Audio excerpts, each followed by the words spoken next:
तो जो यहाँ पे इस्लामाबाद मोटरवे पे जो है ना हमारा पहला स्टे है। लाहौर से हम निकले हैं और 40 मिनट्स के लिए यहाँ पे हम स्टे करेंगे और अभी हम होंगे फ्रेश, कुछ खाएंगे पिएंगे और फिर हम आगे निकलेंगे।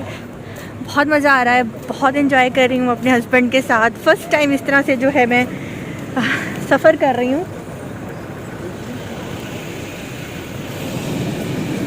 तो चलते हैं मैकडॉनल्ड।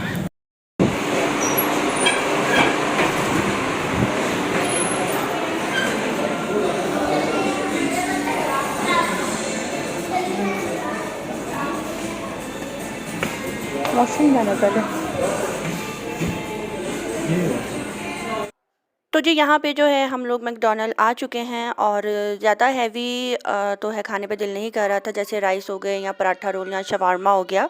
तो बस दिल यही था कि हम लोग बस ये बर्गर वगैरह ही खा लें, क्योंकि सफ़र में जब भी निकलो तो इतना ज़्यादा नहीं खाना चाहिए। और बस का जो सफ़र होता है ना, इसमें वैसे ही वॉमिटिंग बहुत ज़्यादा आती है, ब्रेक लगती है और काफ़ी स्मूथ चल रही होती है, जिसकी वजह से ना दिल ख़राब होता है, कच्चा कच्चा होता है। तो एहतियात जो है ना काफ़ी ज़्यादा ज़रूरी होती है। तो जी बस यहाँ पे बर्गर्स जो हैं आ चुके हैं और अभी हमारा यहाँ पे स्टे है 40 मिनट्स का और 40 मिनट्स में ही हमें फ़्रेश होना है और अपना जो डिनर है वो करना है। तो बर्गर जो है मेरे से नहीं खाया जा रहा था, उसकी रीज़न ये है कि 2 दिन पहले जो मेरा होंठ है ना वो मेरे दांत के नीचे आ गया खाना खाते हुए। वो इतना बुरा आया, इतना बुरा आया कि काफ़ी ज़्यादा स्वेलिंग भी हो गई हुई थी नीचे वाले होंठ पे और नील पड़ गया था वहाँ पे, बल्कि अभी भी है। तो जी हाँ, मैकडॉनल्ड भी हमने खा लिया है। बहुत क्या खाया आपने? मैंने बिग मैक एज यूजुअल। और मुझे बिग मैक नहीं पसंद, मैक चिकन सिंपल। तो अभी बस अब हम लोग जाएंगे और आई होप कि खाना खाने के बाद जो है हमें बस में बैठकर हमारी तबीयत ख़राब नहीं होगी। वैसे ज़ईम ने जो है मुझे मेडिसिन दे दी थी जिससे वॉमिटिंग जो है नहीं आती, कंट्रोल हो जाए जी। तो बस सब आहिस्ता आहिस्ता पहुंच रहे हैं। 40 मिनट्स का टाइम था और अब हम, हाँ जी, तो अब हम चलते हैं, बाकी की रूटीन आगे जाके शेयर करते हैं।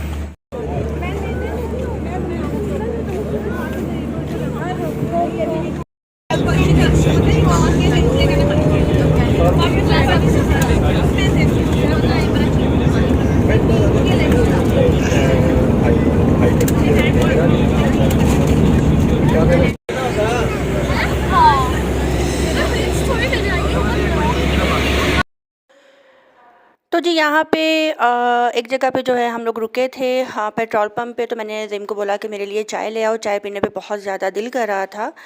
चाय इतनी लाइट थी कि मज़ा ही नहीं आया पीने पे।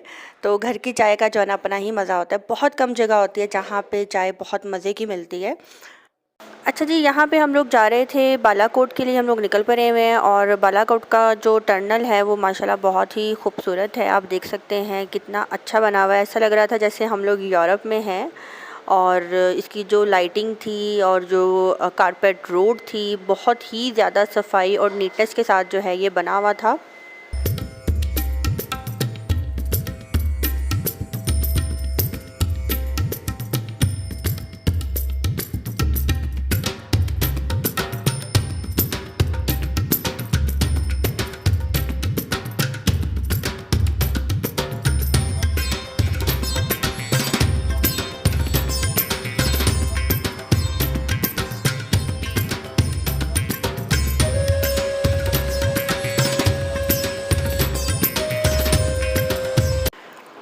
तो जी यहाँ पे जो है ये बालाकोट का रास्ता है, जो कि बहुत ही हॉरिबल रोड थी और दोनों तरफ जो है जंगल ही जंगल था और बहुत ज़्यादा यहाँ पे खौफ आ रहा था। सलाम है ड्राइवर को कि उसने इस तरह की रोड के ऊपर इतनी अच्छी जो है ड्राइविंग की और हमें खैर से जो है ये वाला रास्ता भी जो है पार करवाया। यहाँ पे टाइम था रात के 2:30-3 बज रहे थे और बहुत ज़्यादा सन्नाटा हो रहा था। इन एरियाज़ में जाकर बस एक ही बात जो है जहन में आती है कि हम लोग बहुत खुशकिस्मत हैं कि हम लोग लाहौर जैसे शहर में हैं, जहाँ पे ज़िंदगी की हर ज़रूरत जो है हमें मुयस्सर है। और यहाँ के लोग किस तरह रहते होंगे, किस तरह गुजारा करते होंगे, लेकिन है जब आप कहीं रहने लग जाते हो तो आपका खुद ही सेटअप बन जाता है। उनकी एक अलग सी दुनिया लग रही थी मुझे। अ, हमारे पास इतनी आज़ाइशें हैं, इतना कुछ है, उसके बाद भी हम लोग नाशुक्री कर जाते हैं। तो मेरे ख़्याल में हमें नाशुक्री बिल्कुल भी नहीं करनी चाहिए। तो बस यहाँ पे जो है अब हम लोग बालाकोट जो है आ गए हैं और यहाँ पे हो रही थी फ़जर की नमाज़। पानी बहुत ठंडा था।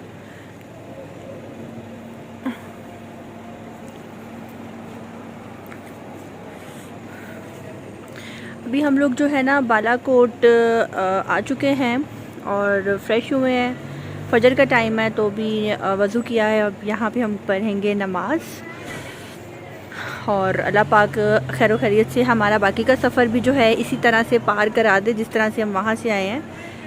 काफ़ी हॉरिबल सफ़र था, चक्कर भी आ रहे थे, वॉमिट भी फ़ील हो रही थी। स्टिल अभी भी वॉमिट जो है ना फ़ील हो रही है। तो बाकी की बातें आगे वीडियो के साथ साथ जो है ना मैं करती जाऊंगी आपके साथ। तो अभी पढ़ लेते हैं नमाज़।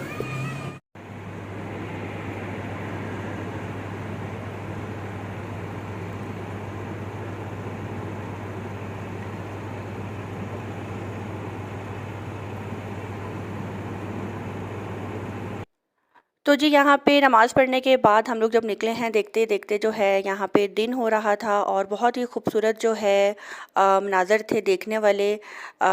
ठंडी ठंडी सुबह, दिल को सुकून मिल रहा था और इतना ठंडा मौसम नहीं था कि मैं कहूँ हमें स्वेटर पहनने हैं, शॉल लेनी है। हाँ आगे जाकर जो है हमें शॉल लेनी पड़ेगी या स्वेटर पहनना पड़ेगा। मैं लाइफ़ में फ़र्स्ट टाइम जो है इन इलाकों में गई हूँ। मुझे पहाड़ों से बहुत ज़्यादा डर लगता था। मैं इस्लामाबाद तक तो चली जाती थी लेकिन मैं आगे नहीं जाती थी। और शादी से पहले मम्मा हमेशा ये कहती थी जब तुम्हारी शादी होगी ना अपने हस्बैंड के साथ जाना, ये तो वो, इस तरह से कह के ना मम्मा बात को टाल दिया करती थी। बाकी मेरे सब बहन भाई जो है शादी से पहले भी जा चुके हैं और शादी के बाद भी, लेकिन मैं जो हूँ फ़र्स्ट टाइम जा रही हूँ। कुछ मेरा सिलसिला ही नहीं बन पा रहा था। तो अभी बस जो है अचानक से मेरा 2 दिन पहले प्लान बना कि बस चले जाते हैं। और हस्बैंड काफ़ी फ़ोर्स कर रहे थे, नाराज़ हो रहे थे कि तुम मेरी बात नहीं सुन रही, तुम मेरे साथ जा नहीं रही। मुझे हमेशा फैमिली के साथ ही ऐसे पॉइंट्स पे जाने का जो है मज़ा आता है। दिल करता है कि फैमिली साथ हो, फैमिली के बगैर तो दिल ही नहीं करता कहीं जाने पे।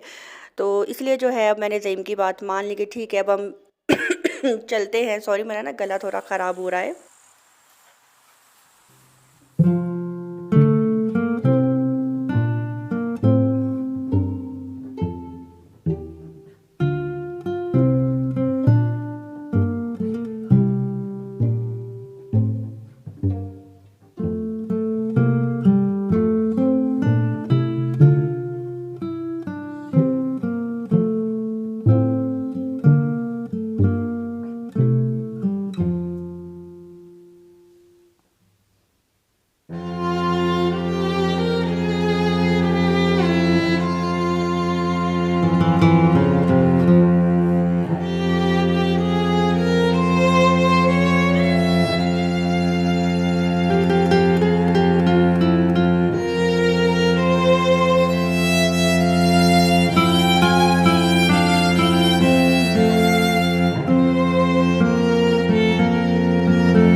तो जी यहाँ पे जो है नारायण क्रॉस करने के बाद हमने जाना है बेसल टॉप और वहाँ पे जो है हम करेंगे ब्रेकफास्ट इंशाल्लाह। वो भी मैं आपको आगे जाकर दिखाऊंगी। और पाकिस्तान जो है ना बहुत खूबसूरत है। अल्लाह पाक ने पूरी दुनिया ही बहुत ज़्यादा खूबसूरत बनाई है, इसमें कोई शक नहीं है। लेकिन जब आप घर से बाहर निकलो और देखो तो पता लगता है कि अल्लाह पाक ने इस दुनिया को किस खूबसूरती से जो है बनाया है। पहाड़ है, यहाँ पे नहरें हैं और दरिया हैं। देखकर जो है दिल खुश हो रहा था और समझ में नहीं आ रहा था कि ये पानी आ कहाँ से रहा है। और मैं ज़ईम को एक ही बात, ज़ईम ये पानी कहाँ से आ रहा है, ज़ईम ये कहाँ से आ रहा होगा। और ज़ईम ये पहाड़ों से आ रहा है। तो मैं कहती थी पहाड़ों से कहाँ से आ रहा है। तो मतलब कि वो उससे आगे जो है ना बस जहन कहता था अल्लाह पाक की मर्ज़ी, अल्लाह पाक जो है वो ही सब कुछ कर रहा है। वो ही इस दुनिया को इतना खूबसूरती से जो है उसने जो बनाया है हमारे लिए। तो माशाल्लाह माशाल्लाह हम लोग खैर से यहाँ पहुँच चुके हैं। और ये एक पॉइंट था, यहाँ पे हम लोग आए थे फ्रेश होने के लिए।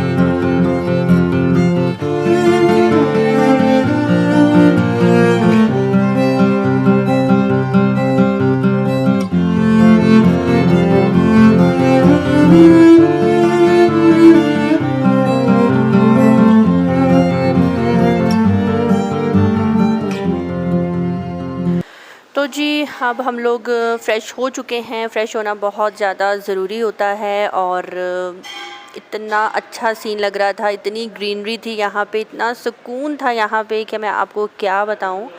और मैं अपनी फ़ैमिली को सबको बहुत ज़्यादा जो है ना मिस कर रही थी। पहले हमारा प्लान था कि मुझे अपने सास-ससुर के साथ जो है यहाँ पे आना था और हमारा रमज़ान में जो है प्लान बनना था। फिर वो ईद पे हमारी तरफ आए और हमारा यही था कि हम 1 मंथ के बाद यहाँ पे आएँगे अम्मी अब्बू के साथ। लेकिन फिर अम्मी अब्बू का जो है अभी प्लान नहीं बन पा रहा और ज़ईम और मैं यहाँ पे आने के बाद यही बोल रहे थे कि इतना लंबा सफ़र जो है अम्मी अब्बू के लिए काफ़ी मुश्किल हो जाना था। और आई थिंक आपको इस तरह के सफ़र मेरे ख़्याल में यंग एज में ही कर लेने चाहिए, क्योंकि बाद में बहुत मुश्किल हो जाता है निकलना और इतना लंबा सफ़र करना, बैठना, क्योंकि इन एरियाज़ में इतनी लग्जरी बसेस तो आती नहीं है जिसमें आप आराम से लेट कर सफ़र कर सको।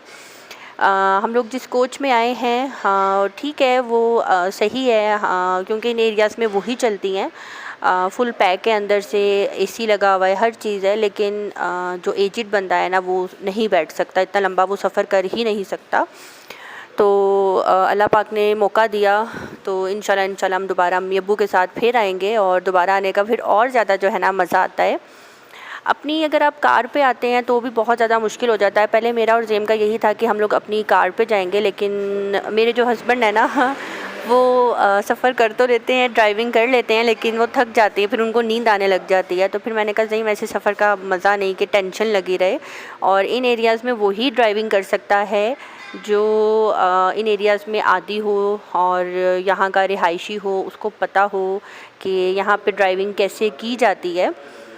तो बस यहाँ पे आप देख सकते हैं कितना खूबसूरत सीन है। मुझे ऐसा लग रहा था जैसे मैं कोई सीनरी देख रही हूँ, क्योंकि ऐसी चीज़ें मैंने हमेशा सीनरी में ही देखी हैं। फ़र्स्ट टाइम जो है मैं अपनी आंखों से लाइव देख रही हूँ और मुझे ये फ़ेक लग रहा था कि जैसे ये सब कुछ फ़ेक है। और सुकून जो है बहुत बहुत ज़्यादा था, खामोशी थी। हर इंसान ऐसा लग रहा था जैसे प्योर बंदे हैं, यहाँ के दिलों के साफ़ लोग हैं यहाँ पे। कोई किसी की तरफ आंख उठाकर नहीं देख रहा था, चाहे एक लड़की ने पैंट शर्ट ही क्यों ना पहनी हो, बाल खुले हैं, कोई किसी की तरफ आंख उठाकर जो है नहीं देख रहा। तो ये प्लस पॉइंट जो है मुझे इन एरियाज़ का बहुत ज़्यादा लगा। और यहीं पे होता है मेरा आज का व्लॉग भी ख़त्म। और इंशाल्लाह कल मैं मिलूँगी आपके साथ एक और नए मज़े से व्लॉग के साथ। अपनी दुआ में रखिएगा याद। आज की वीडियो आप सबको कैसी लगी कमेंट बॉक्स में ज़रूर बताइएगा। और मेरा कितना ख़र्चा आया, कितना जो है अभी तक मेरा लग चुका है, वो भी मैं इंशाल्लाह मैं आपको ज़रूर बताऊंगी कि अगर आपको भी यहाँ पे जाना है तो एटलीस्ट आपकी पॉकेट में कितने पैसे होने चाहिए। तो ये सारी छोटी छोटी चीज़ें हैं जो कि सबको पता होनी चाहिए। और अब जी दीजिए इजाज़त, अल्लाह हाफ़िज़।